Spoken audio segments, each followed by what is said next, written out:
Donald Trump avait planifié une offensive contre l'Iran, rassemblant une armée colossale de navires de guerre, de destroyers et de porte-avions. Ce n'était plus une question de si, mais de quand l'attaque aurait lieu. La situation a pris une telle ampleur que la Chine, en réponse, a envoyé une flottille de navires de guerre pour défier les États-Unis, tandis que la Russie, alliée de Pékin, a délivré un ultimatum sévère. Face à cette pression, Trump a pris la décision soudaine de retirer son porte-avions, provoquant une vive colère en Israël. L'Iran allait-il finalement être épargné, ou tout allait-il basculer? Regardons maintenant les derniers rebondissements. C'est parti. En réalité, tous les indicateurs semblaient mener directement vers une guerre en Iran, un conflit qui aurait ravagé non seulement le Moyen-Orient, mais aurait également plongé l'économie mondiale dans une crise majeure. En particulier, aux alentours du 12 janvier, nous étions à un tournant décisif, un moment où les manifestations en Iran atteignaient leur paroxysme et où Donald Trump avait promis de déployer une aide militaire.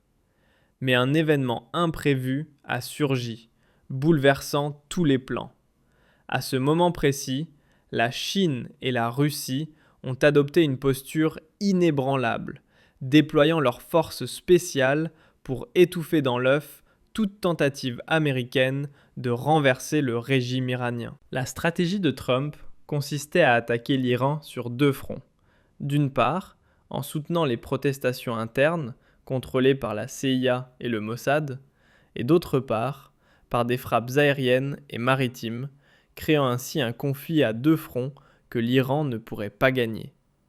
Cependant, c'est précisément ici que Washington a commis une erreur que la Chine a exploitée sans pitié. Trump avait besoin de beaucoup de préparation et avait décidé d'attendre que son porte-avions soit sur place avant de lancer l'attaque.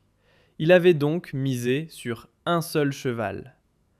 Les États-Unis ont apparemment déplacé des porte-avions vers l'est. Face aux milliers de morts lors des manifestations en Iran, le président américain Trump a menacé plusieurs fois d'intervenir militairement.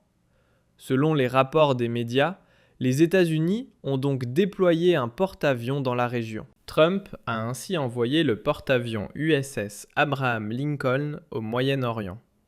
Cependant, ce dernier était extrêmement lent, ce qui s'est avéré être son point faible. En effet, pendant que le porte-avions était en route, les protestations en Iran avaient déjà commencé et prenaient de l'ampleur. Le 12 janvier, les manifestations atteignaient leur apogée et c'était à ce moment-là que Trump aurait dû commencer ses frappes aériennes. Mais comme les attaques aériennes ont été retardées en raison du retard du porte-avions, l'Iran est passé à la contre-offensive et a commencé à écraser les manifestations anti-régime. Contrairement à la guerre des 12 jours, où le Mossad israélien pouvait opérer presque sans entrave sur le terrain et désactiver la défense aérienne, cette fois-ci, la situation était totalement différente. Cette fois, la Russie et la Chine ont également envoyé des forces spéciales et leurs services de renseignement pour aider l'Iran à défendre son territoire.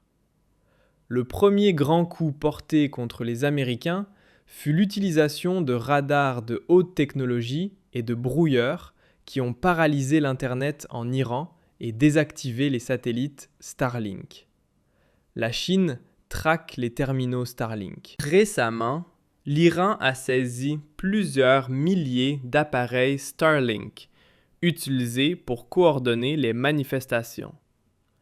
La Chine a aidé l'Iran à pirater le réseau Starlink via ses satellites Beidou et à suivre les positions des utilisateurs de Starlink. Mais ce n'est pas seulement la Chine qui a participé. La Russie l'a également soutenu, ayant acquis une grande expérience de la guerre électronique contre les utilisateurs ukrainiens de Starlink lors du conflit en Ukraine. La conséquence de cette rupture totale de l'Internet et de l'effondrement de Starlink a été l'effondrement de la communication entre les manifestants et les agents de renseignement sur place. Et en l'espace de 2 jours, toutes les manifestations ont été dissoutes. L'Iran a ensuite lancé une chasse aux agents de la CIA et du Mossad. Et Donald Trump se retrouvait maintenant face à un énorme problème. Son porte-avions n'est arrivé que 2 semaines après les manifestations au Moyen-Orient, soit bien trop tard. L'élan avait disparu et la guerre à 2 fronts était momentanément stoppée. Malgré tout, Trump a continué à vouloir entretenir une impression de menace. Et il y a eu énormément de mouvements, notamment du côté des avions ravitailleurs et des bâtiments de guerre. À plusieurs reprises, on a eu l'impression qu'une attaque allait avoir lieu.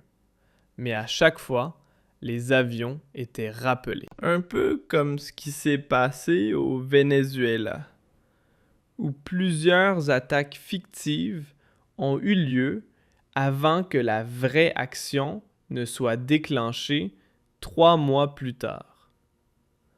Mais cette fois, c'était différent. Cette fois, la Chine n'a pas attendu, contrairement à ce qui s'était passé lors de la précédente grande crise. Les dirigeants chinois ont clairement affirmé qu'ils défendraient militairement l'Iran si nécessaire. Et ils ne l'ont pas seulement dit. La Chine a envoyé plusieurs navires de guerre. Selon des observations récentes, des bâtiments chinois se déplacent en direction du golfe Persique, dans un contexte où les tensions régionales avec les États-Unis et l'Iran continuent de monter. On a par exemple repéré un navire de recherche chinois naviguant dans la mer d'Arabie, à proximité du porte-avions américain USS Abraham Lincoln, qui lui est déjà dans la région depuis fin janvier dans le cadre du renforcement des forces américaines face à l'Iran. Officiellement, ces navires chinois participent à des exercices conjoints dans le golfe Persique, mais leur présence coïncide exactement avec celle des forces américaines rassemblées pour une éventuelle action contre l'Iran. Pour beaucoup d'analystes, ce n'est pas une coïncidence. C'est plutôt une démonstration de force publique et une mise en garde. Si vous attaquez, l'Iran ne sera pas seul. Telle aurait été la volonté affichée par Pékin. Et ce n'est pas tout. Depuis quelques jours, la Chine diffuse masse d'images satellites montrant le déploiement des forces américaines dans la région. Une stratégie qui pourrait servir à alerter l'Iran tout en intimidant les États-Unis en dévoilant leur position et capacité. Les satellites chinois ont révélé les positions des forces aériennes stratégiques américaines au Moyen-Orient. Cela pourrait constituer un risque important pour la sécurité des forces américaines dans la région. Une seule attaque de drone pourrait détruire une grande partie des avions stationnés là-bas. Et bien sûr, cette publication des images satellites des cibles américaines a 2 objectifs principaux. D'abord, elle est censée aider l'Iran si jamais il est vraiment attaqué par les Américains, afin qu'il puisse riposter. Et ensuite, cela doit bien sûr servir de menace envers les Américains pour empêcher l'attaque de se produire. Selon le principe suivant. Regardez, nous connaissons tous vos bases et nous les détruirons complètement si vous nous attaquez. Et apparemment, toutes ces menaces, ainsi que la présence militaire de la Chine, ont porté leurs fruits. Le porte-avions américain USS Abraham Lincoln et son groupe de porte-avions se sont retirés du golfe d'Oman pour se rendre en mer d'Arabie. Officiellement, les Américains affirment qu'ils se retirent maintenant parce qu'ils ont repris les négociations avec l'Iran. Mais personnellement, je pense plutôt que Donald Trump a abandonné l'idée d'attaque, non seulement parce que les manifestations en Iran ont finalement échoué, mais aussi parce que l'autre camp a considérablement renforcé son dispositif militaire. L'Iran lui-même a multiplié ces derniers jours les essais de missiles, y compris des missiles intercontinentaux et des vecteurs hypersoniques.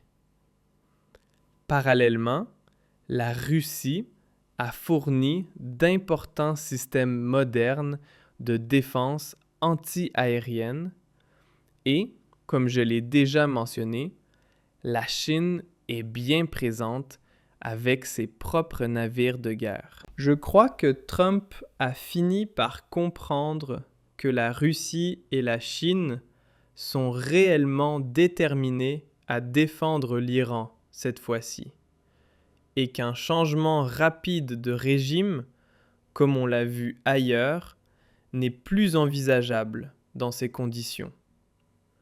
Alors, qu'en pensez-vous? Le guerre contre l'Iran a-t-elle été annulée ou non? Oui ou non? Écrivez-moi ça dans les commentaires sous la vidéo. Et n'oubliez pas de laisser un like si vous voulez que je continue à vous tenir informé.